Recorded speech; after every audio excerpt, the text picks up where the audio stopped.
Energy আছে, energy drink বাসায় আছে। এই যে মকবুল ভাই এখন আইছে কাজে।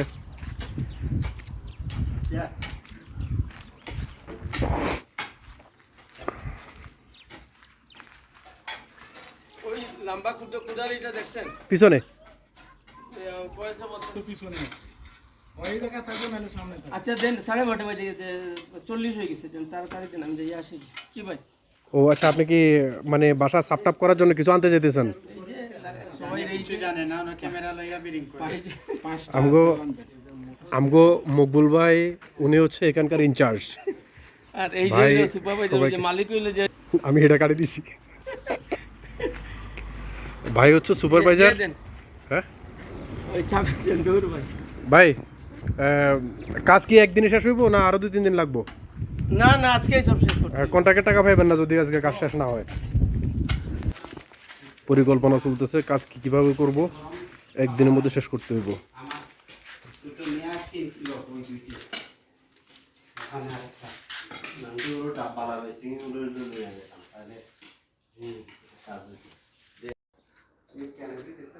আসসালামু আলাইকুম প্রিয় ভিউয়ার্স, দেখতে পাচ্ছেন টানা বৃষ্টির কারণে আমাদের বাসায় ঘাস ভরে গেছে, অনেক বড় বড় হয়ে গেছে। আমরা বৃষ্টির কারণে এদিকে আসতে পারি না, দেখিও না তেমন একটা।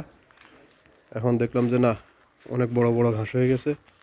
এগুলো পরিষ্কার করার জন্য পরিকল্পনা করছিলাম আজকে 2-3 দিন থেকে।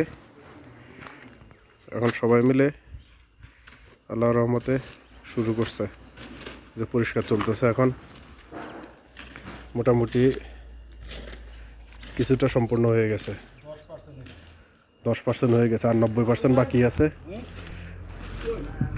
সুপারভাইজার সাহেব অনেক ব্যস্ত, এই কাজের সুপারভাইজার হচ্ছে উনি কন্ট্রাক্ট নিয়েছে, এটা একদিনে শেষ করে দিব।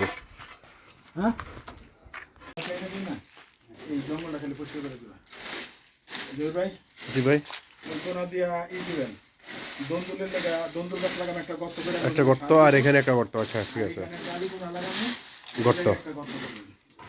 হ্যাঁ, আর মুখটার উপরে তুমি যত যে আলগা গাছ আছে সবগুলোরে হাত দিয়ে ওই হাতে গ্লাস লাগাইয়া ওই টাইনে টেনে উঠে গেলে, ঠিক আছে? এটা ফার্স্ট জেনারেশন না? এটা হলো ফার্স্ট জেনারেশন, এটা আলহামদুলিল্লাহ এটা তো অলরেডি ধরা শুরু করছে। এটা ওই যে দেখেন ওই দেখেন দেখেন ওই যে আমাদের পেটটিকের আমার যদি আইসা গেছে রে, ক্যাপসিকাম তো কালকে খাইলাম ওই গাছের মনে হয়। ঠিক আছে, তো খাইছি। আবার এই যে প্রতিটার ভিতরে এখন আছে। মাশাআল্লাহ, ঠিক আছে, এটা আবার গর্ত করা শুরু করি। আপনি যা আছে